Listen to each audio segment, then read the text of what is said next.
Bonjour mon frère. La dernière fois, le dernier partage, on parlait des escroqueries dans les assemblées, le commerce dans les assemblées, dans les églises. Et quand on regarde avec à l'image de la Bible nous parle du commerce d'âmes, le commerce des âmes. Et on voit que même dans les assemblées, avant, au temps de Jésus, il y avait des choses, ces choses-là se passaient. Et je pense que c'est la même chose qui se passe actuellement. Est-ce que ce sont des choses pour éprouver la foi des chrétiens, comme on dit souvent, ou bien c'est pour solidifier, pour rassurer encore ceux qui sont dans l'adhérence? Bonjour à tous. Bonjour à tous ceux qui nous écoutent partout dans le monde. Et je ne cesserai de dire bonjour particulier à ceux qui nous écrivent en aparté et qui continuent à laisser aussi des questions sur notre page Facebook ou alors dans notre page Messenger. Voilà. Et nous allons prendre ce sujet qui est la continuité de ce que nous avions fait la semaine passée, l'imposture dans le système universel. C'est vrai que nous avions cadré cela dans le sens de l'Église, comme disait le journaliste Patrick Souet, dans le sens de l'Église. Mais il faut toujours rappeler que quand on parle de l'Église, il faut faire cette distinction entre l'Église en tant qu'institution et l'Église en tant qu'esprit. Parce que l'Église en tant qu'institution, elle s'étend au niveau des dénominations et au niveau des institutions. On peut trouver dans toutes les différents milieux ou bien dans toutes les dénominations aujourd'hui des institutions avec une hiérarchie. C'est-à-dire que ces communautés sont hiérarchisées. On verra l'apôtre, on verra peut-être le délégué régional de telle ou telle assemblée. Donc ça n'a rien à y voir avec l'Église. Voilà, parce qu'il faut toujours préciser ce point-là. Et comme nous parlons des choses spirituelles, il faut toujours amener les gens à comprendre qu'il y a la dimension spirituelle qu'il faut ne pas confondre avec la dimension physiologique. Et quand on parle de spirituel, il faut aussi préciser que nous faisons allusion au Créateur et non à l'univers. Parce que l'univers aussi est un esprit. L'univers est un esprit. Et c'est pourquoi, comme tout à l'heure, vous avez cité dans la Bible, on vous dit bien que l'univers qui est un esprit doit avoir des rapports sexuels avec des êtres humains. Et à partir de ces rapports sexuels qu'il aura avec des êtres humains, vont naître les enfants du diable.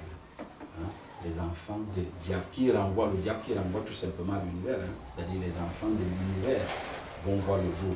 Maintenant, ce qui est très, très important à ce niveau, c'est que les enfants de l'univers qui viennent des rapports sexuels avec l'univers d'une manière consciente, eux, ils seront des supports sur lesquels l'univers va s'appuyer pour étendre son commerce, pour étendre sa politique, pour étendre sa religion à lui, donc pour étendre sa science, pour étendre même sa façon de penser.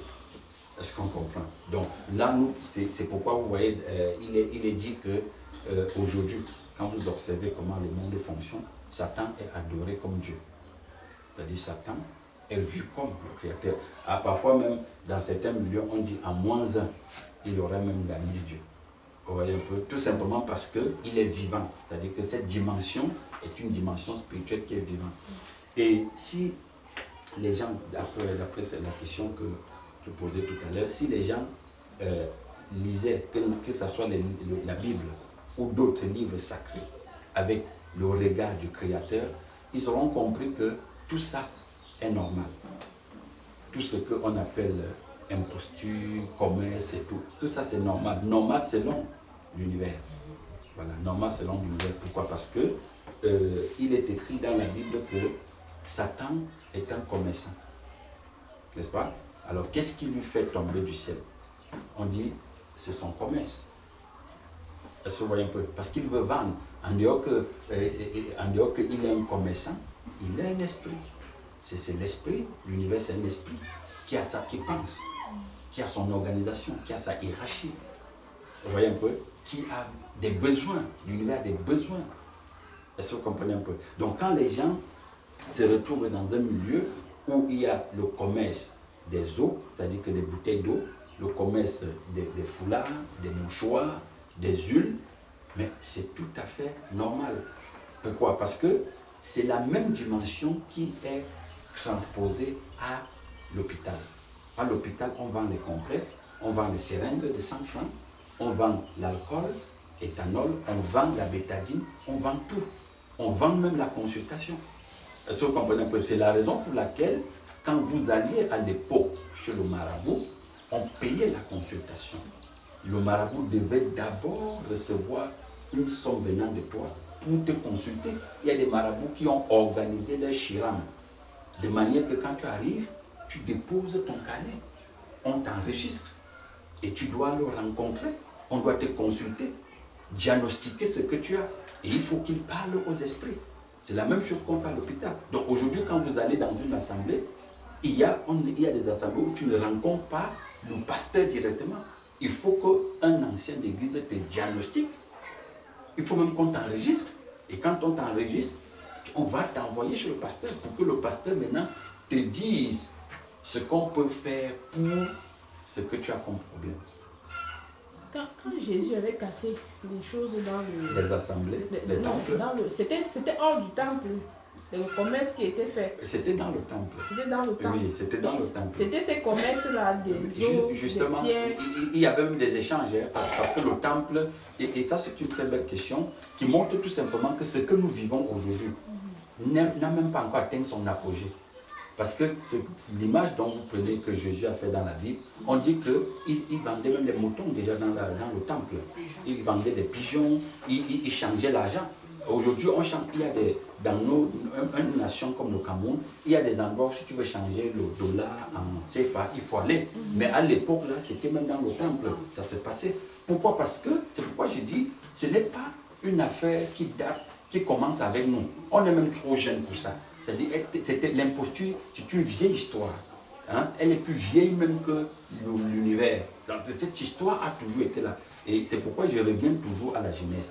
Vous allez voir que pourquoi il s'appelait qu'il a 40. 40 tue Abel. Pourquoi 40 ôte la vie à Abel?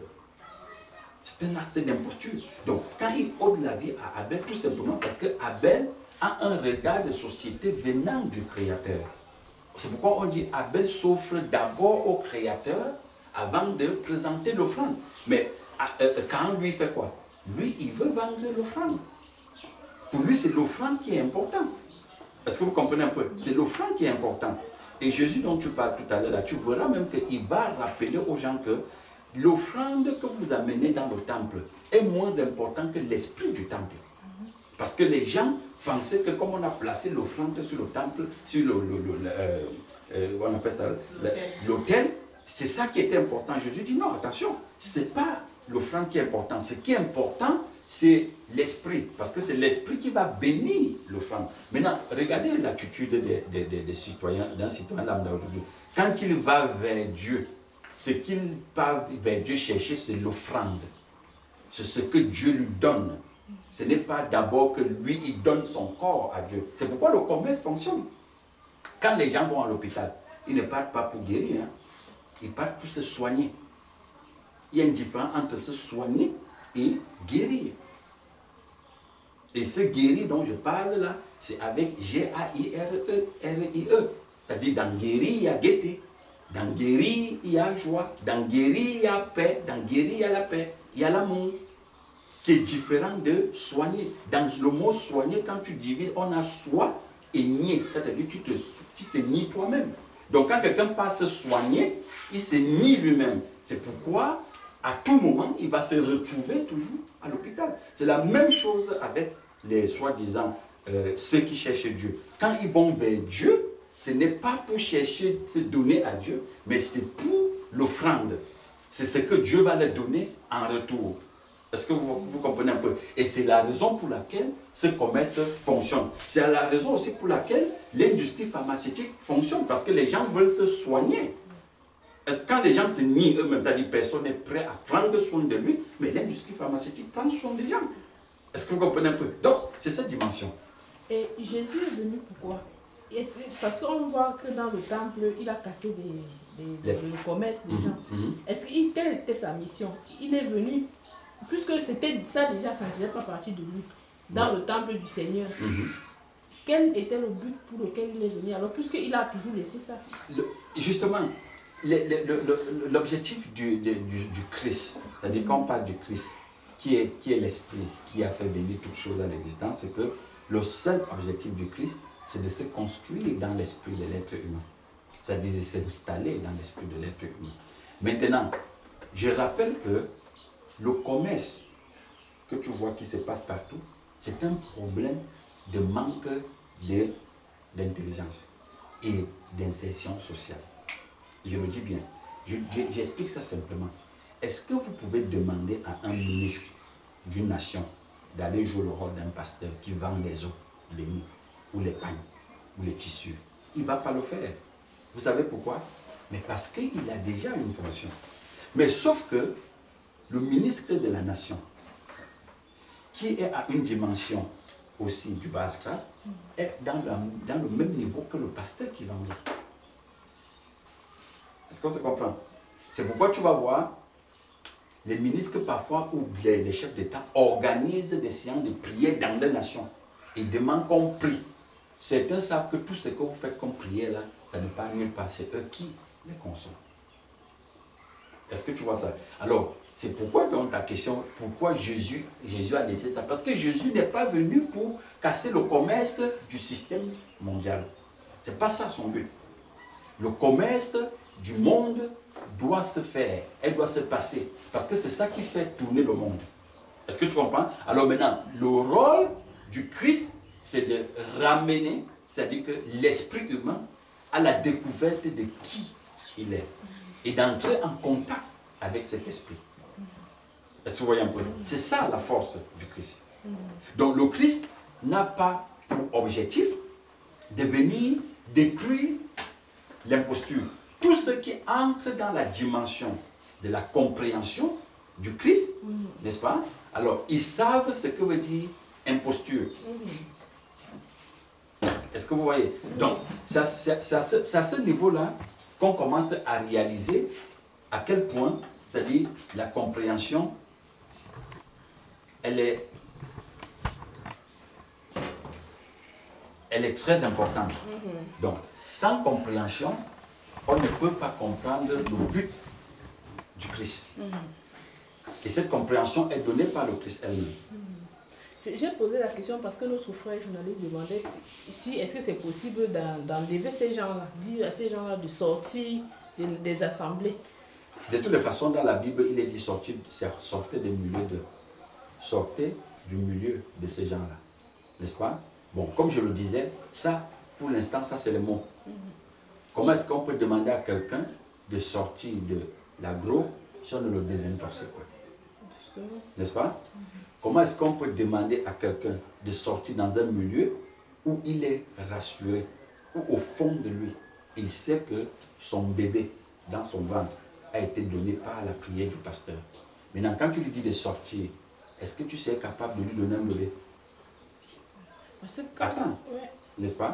Quand vous demandez à quelqu'un de sortir d'un milieu, alors qu'il sait que son commerce se tourne, parce qu'on prie pour lui chaque matin, vous pensez qu'il peut sortir? Je prends ça pourquoi? J'ai vécu et j'ai vu des miracles se produire dans notre existence ou dans l'existence de mes parents sans passer par le Christ. Est-ce que tu comprends ça? Sans passer par le Christ. Ça veut dire quoi? Ça veut dire par exemple que mon père, lui, il te dit son commerce ne marche pas parce que son père n'a pas mangé. Et il doit donner l'huile et une poule sur le crâne de son père. Il le fait, son commerce marche. N'est-ce pas? J'ai vu un enfant qui fait 2 semaines sans aller au sel. Il a le ventre ballonné comme s'il était atteint du kwashiorkor. On dit parce que sa grand-mère qui était morte en guerre n'est pas d'accord qu'on ne lui ait pas présenté l'enfant. Le simple fait qu'on a pensé qu'on ne peut pas présenter l'enfant, et présenter l'enfant, qu'est-ce qu'il faut aller avec? un petit mets de pistache. Juste une petite boule de pistache, ça ne te coûte pas 500. Le simple fait qu'on l'a fait, l'enfant est allé au ciel, avant même qu'on arrive au village. Ce n'est pas le Christ. Donc, cette dimension qui se manifeste dans les milieux qu'on dit religieux, ça se manifeste aussi même dans des cultures des gens. Est-ce que tu comprends? C'est pourquoi je parle depuis de l'esprit de l'univers. L'univers a organisé son monde. Et dans son monde, il a des éléments dont il lui faut pour avancer, pour s'exprimer. Est-ce qu'on se comprend? Alors, s'il n'y a pas ces éléments-là, ce n'est plus l'univers. L'univers ne cessera jamais de faire le commerce. Et personne ne pourra jamais fermer une assemblée parce qu'on vend l'eau là-bas. Ce n'est pas possible. Même si l'État ferme demain, il va ouvrir. Parce que même l'État a besoin de ces gens-là. Et je m'explique. Vous savez, en philosophie, on dit le simple fait que quelqu'un pense que Dieu est là, ça le stoppe de faire le désordre, n'est-ce pas? Le simple fait que quelqu'un pense qu'on peut prier pour lui, on peut lui donner l'huile d'onction, et qu'il ouvre un commerce demain, il n'agresse pas le voisin au quartier. Est-ce que vous voyez un peu? Il n'agresse pas. Mais sauf que toutes ces choses-là ont des répercussions. Est-ce que vous comprenez? Ont des répercussions. C'est la raison pour laquelle je dis, et j'insiste, que c'est un problème de niveau de compréhension. Tout ce qu'on cherche dans un milieu par le miracle, ces choses sont déjà en nous. Est-ce que vous comprenez un peu? Ces choses sont en nous. Parce que, observez très bien. Observez très bien. Ça, c'est quelque chose que j'ai traversé. La première fois que je parle souvent d'une dame qui m'avait rencontré pour qu'on aille faire une réunion, pour que mes activités marchent. N'est-ce pas? Alors, ce qui m'a retenu, c'est parce que j'ai fait un retour en moi. Que, mais, si aujourd'hui j'ai cette activité, n'est-ce pas, qui fait le boom en 2003. Alors, si cette activité fait le boom, quand je pensais l'activité, elle était où? C'est cette dimension qui m'a retenu de ne pas aller faire la réunion avec elle. Est-ce que tu comprends? Parce que c'est pourquoi je dis toujours que ne faisons pas des messages où on lit dans des livres. Le message parle de ce que tu as vécu. Est-ce que tu comprends? Ce n'est pas une fois, ce n'est pas deux fois. Est-ce que tu comprends un peu? Donc, quelqu'un te dit, si tu viens avec nous, ton activité va faire le boom. Mais je me pose, et puis je rentre, je dis, mais attends, oh, je suis là tenté de faire le boom. Avant que je ne pense l'activité, ils étaient où? Est-ce que j'ai besoin d'une réunion pour faire l'activité? Chacun peut se poser cette question. Et c'est ça l'intérieur, c'est cette dimension. C'est pourquoi je dis aux gens, ne te mens pas à toi-même. Donc si on t'amène à la rose-croix, c'est parce qu'en toi, il y a les semences de la rose-croix. Si on t'amène à la franc-maçonnerie, c'est parce que tu as la semence de la franc-maçonnerie. Comme je disais hier à mes employés, on était en réunion, j'ai dit, on ne tue pas les gens pour faire l'argent. Ça n'existe pas. Ce qu'on veut vous faire croire qu'on a tué quelqu'un avant d'avoir l'argent, ça, c'est la dimension de la rigole. C'est-à-dire que le marigot du bas astral. S'il faut tuer quelqu'un pour faire de l'argent, tu vis dans le bas astral. Et au niveau même, c'est-à-dire que du marigot, où tous les déchets passent. On n'a pas besoin de tuer quelqu'un pour faire de l'argent. C'est de la facilité. On n'a pas besoin de l'huile pour évoluer. Ça, c'est de la facilité. Et même l'huile, j'ai vécu dans l'huile d'onction. J'ai vécu dans le manteau prophétique. Je connais tout ça. Est-ce que vous comprenez un peu? Ça ne change rien. Je suis arrivé dans une assemblée à Yaoundé, à l'époque, et le monsieur, il me voit, il me dit, je dois prier pour vous. Vous rayonnez pour que la lumière de Dieu rayonne et que vos activités marchent. Je lui dis, je n'ai pas besoin de ça de ta prière pour que mes activités fonctionnent bien. Mais néanmoins, je vais te donner quand même quelque chose. Vous savez ce que je lui ai donné? 20 livres. Parce que je n'avais pas les francs CFA. Non, 40 livres. J'avais deux billets de 20 livres. J'ai sorti les 2 billets de 20 livres. Comme il ne connaissait pas l'argent anglais, je lui dis, voilà, 40 000 francs. Puisque je n'avais pas encore changé, je n'avais que l'argent anglais sur moi. Tu vois, il ne connaît pas le montant. Quand je dis 40 000, il m'a introduit chez son apôtre. Je ne veux pas citer le nom parce que c'est un monsieur très connu au Cameroun. Il m'a introduit chez son apôtre. Je suis entré dans le bureau de son apôtre. Le gars était versé dans son bureau là, avec une soutane comme s'il allait se marier. J'ai dit la soutane était comme la robe de mariage. L'apôtre, lui, a voulu me vendre l'illusion. J'ai dit non, laisse tomber. C'est que le monsieur a insisté et je suis passé juste vous saluer. Donc il faut comprendre que la dimension où chacun se retrouve, c'est selon sa faiblesse, c'est selon ses ambitions, c'est selon ses désirs. Quand tu as les désirs du marigold, on va t'entraîner où les eaux des déchets passent. Si tu as les désirs du ciel, c'est pourquoi Jésus a insisté toujours que moi je suis du ciel, je suis du d'en haut, vous êtes d'en bas. Le bas dont tu parles là, c'est pas ici, hein? C'est plus qu'ici. Parce qu'ici, déjà, il a appelé ici le séjour des morts. Et on te dit, il a encore allé dans le séjour des morts. Donc, il y a combien de séjours des morts finalement? Mais c'est compliqué. Ouais. Parce que quand on regarde les Écritures nous disent celui qui, on va reconnaître le chrétien par les miracles. Oui. Et on se rend compte avec ce que tu es en train de dire, que ces miracles-là, comme par exemple le mets de pistache, et l'enfant pas au sel, tout ça. Ce sont des miracles un peu semblables à ce que la Bible nous dit. Mais c'est la même chose. Et maintenant, là, on ne sait plus comment distinguer vraiment le bon du... Mais c'est pourquoi le Christ disait que au fur et à mesure que vous vous rapprochez du Christ, vous vous transformez en son image de jour en jour. L'image du Christ, c'est quoi? C'est l'intelligence. Parce que l'image, les gens sont restés au niveau du visage. Non. Quand on parle de l'image, l'image, c'est une projection. Ceux qui font la technique, quand on parle de l'image c'est la projection, c'est le reflet de la lumière. Donc, on dit, vous deviendrez comme le Christ dans son image. Donc, vous serez intelligent, vous serez sage, vous aurez du discernement. Parce que le discernement, c'est une dimension très élevée de l'esprit. Vous aurez le discernement des esprits, vous aurez le discernement du langage, le discernement du regard sociétal. Donc, tout ça est en vous.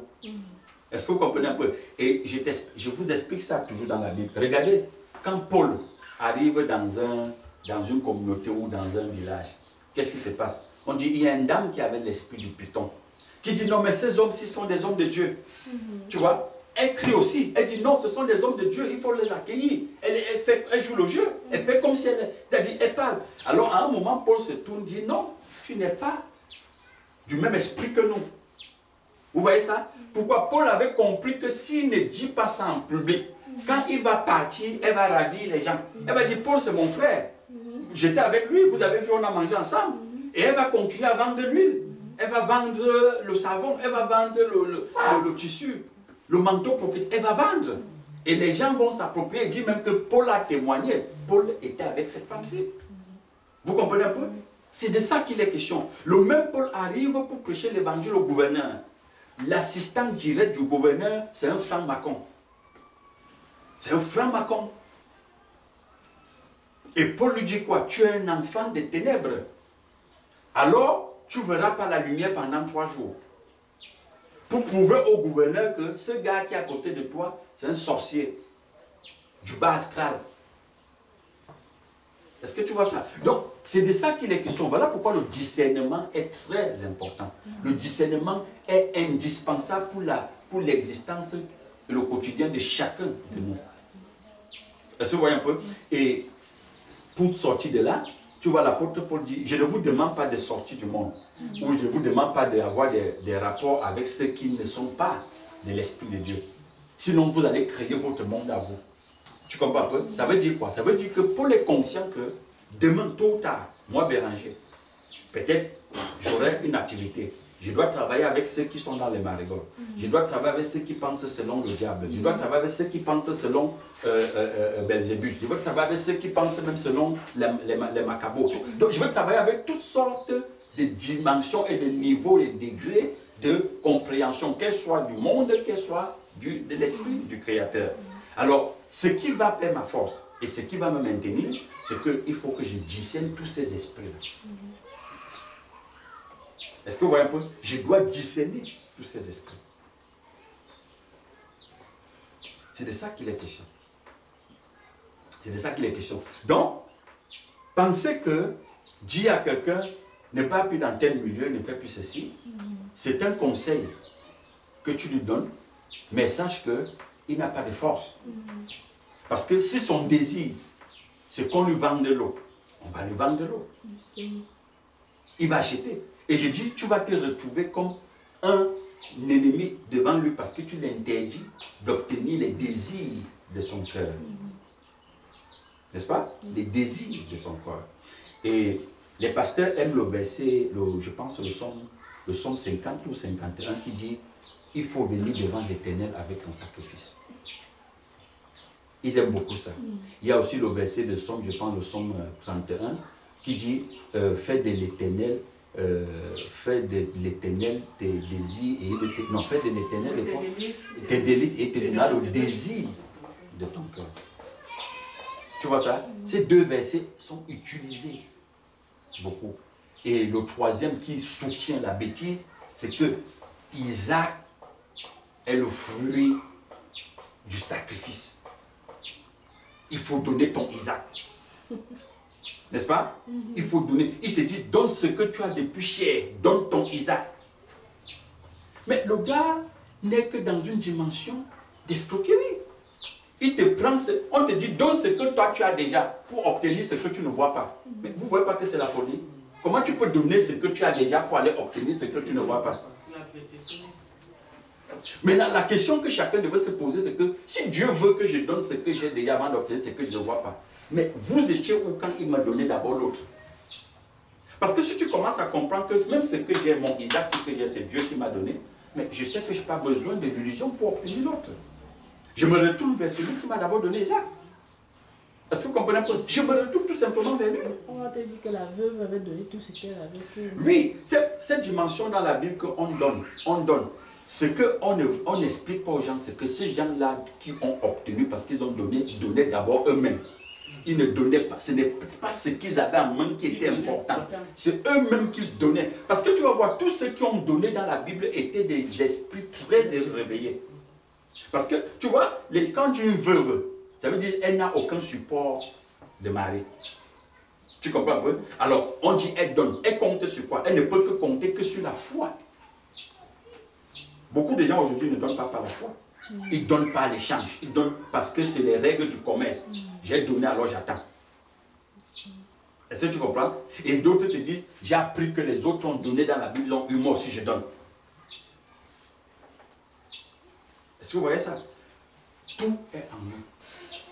Tout ce que tu vas voir est en toi. Est-ce qu'un être éveillé, disait spirituellement par le Créateur, n'a plus d'intérêt? Tout ce qu'on dit que l'être humain, c'est un être d'intérêt. Oui. Et ce qui pousse l'être humain dans des milieux comme ça, là, c'est son intérêt d'abord. Justement. Est-ce que... Oui, il n'a plus d'intérêt parce que ce qui remplace, c'est-à-dire quand on dit un être qui est réveillé, ça veut dire que le Christ est en lui. Hein. Et le Christ, c'est quoi? C'est l'amour. L'amour n'a pas d'intérêt. C'est-à-dire, son intérêt, il faut utiliser le mot intérêt, l'intérêt que lui a, c'est de voir les autres être servis. Voilà le seul intérêt que lui peut avoir. C'est-à-dire que quand il voit les autres sont servis, il est content. Voilà pourquoi le Christ dont tu parles, son intérêt était de voir tout Israël être enfant de Dieu. Maintenant, dans le mot enfant de Dieu, c'est un paquet, il y a tout dedans. Il y a le mariage dedans, il y a les enfants dedans, il y a les voitures dedans, il y a les maisons dedans, il y a le relationnel dedans. N'est-ce pas? Il y a la vie après la mort dedans. Est-ce que tu comprends? Tout est dedans. C'est un paquet. Enfant de Dieu.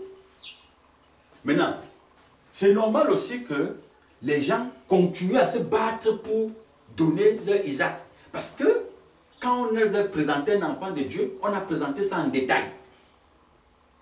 Il est enfant de Dieu aujourd'hui parce que comme il avait les mots de tête, c'est fini. Demain, c'est le mot de ventre qui commence. Il faut qu'il prie pour être encore un enfant de Dieu pour résoudre le problème de mal de ventre. Tu vois, ça veut dire qu'on ne pas. C'est-à-dire que la dimension de l'esprit qu'il cherche ne lui montre pas qu'en fait, la force, c'est l'esprit. Et l'esprit, quand il est en toi, tu vois tout. N'est-ce pas? Et qu'est-ce que tu vois? Tu ne vois pas les symptômes, tu ne vois pas les effets, mais tu vois la cause des causes. La cause des causes. C'est de ça qu'il est question. Il faut qu'on prie pour que tu aies une activité qui tourne. Non. Je retourne à la cause. Ils étaient où pour que j'ai l'activité? Il faut que tu pries pour que ton diabète finisse. Mais qu'est-ce qui m'a donné le diabète? Vous voyez comment on rentre à la cause? Parce qu'on peut prier pour moi que mon diabète parte. Ok. Le diabète s'atténue. On peut me soulager pour un moment parce que la prière ne peut pas chasser le diabète. On va me soulager pour un moment. Et le diabète n'est pas un esprit. Le diabète, c'est le résultat de la mauvaise alimentation. Je répète, le diabète, c'est le résultat de la mauvaise alimentation. Tu as donné une huile ou une nourriture qui n'est pas bonne pour ton corps et tu as le diabète. Donc, ce n'est pas un esprit. Alors, la question, c'est que qu'est-ce qui m'a donné? Donc, tu retournes à la cause. Quand tu comprends que c'est les sucres lents que tu prends, tu cesses de prendre. Non, mais il y a certains qui disent qu'on les a lancés le diabète. Mais c'est ce que je suis en train de dire. Et voilà pourquoi les milieux dont on vend l'huile, ça fonctionne. Si je pense qu'on m'a lancé le diabète, alors que moi je bois 3 bouteilles de sucreries en moins de 2 heures de temps, que j'ai fini 3 bouteilles de sucreries, je suis biscuits, gâteaux, fromage et consorts, n'est-ce pas? Alors, comment on m'a lancé ça? Je vais aller voir un pasteur pour qu'il enlève ce qu'on a lancé. C'était ce qu'on faisait à l'époque. Quand on me lançait quelque chose, je partais voir un marabout pour qu'il enlève ce qu'on m'a lancé. C'est très simple hein, de comprendre ces choses-là. Voilà pourquoi aujourd'hui, quand je regarde les gens, quelqu'un s'approche à côté de moi avec sa situation, je lui présente la cause, je ne lui présente pas les symptômes. Et les gens n'aiment pas les causes. Ils aiment que tu les balades dans les symptômes. Que non, c'est vrai, on t'a lancé. Mais non pas épiloguer. Qui t'a lancé? Ça peut être ta grand-mère, ça peut être ton grand-père, et ton oncle ne t'aimait pas, et ainsi de suite. Mais c'est ce qu'on fait dans les crânes. C'est ce qu'on fait chez le marabout. Et c'est ce qu'on fait à l'hôpital. Pourquoi l'hôpital passe son temps à faire les analyses? Parce que l'hôpital n'est que dans les symptômes. Quand vous allez dans les milieux religieux, on ne fait que les analyses. Quand je priais, j'ai vu ton grand-père. Tu es né où? Quelqu'un prophétise. Quelqu'un s'appelle ici Christine. Alors je vois telle chose. Mais tu vois quoi? Dis-lui que le diabète là, c'est le résultat des sucres lents, c'est tout. S'il peut arriver au niveau où il arrête les sucres lents, c'est fini. Le rhumatisme qu'il a là, c'est le résultat des produits laitiers. Les produits laitiers, les spaghettis, tout ça, c'est ça qui provoque ça. Et la petite personne qui n'est pas au sel et que le pistache à distance. Oui, ça, justement, c'est là que ça devenait très important pour moi aujourd'hui qui comprend le monde autrement. Tu vois, il ne partait pas au sel tout simplement. S'il faut regarder avec le regard que j'ai aujourd'hui, ça n'avait rien à y voir avec le crâne de sa grand-mère.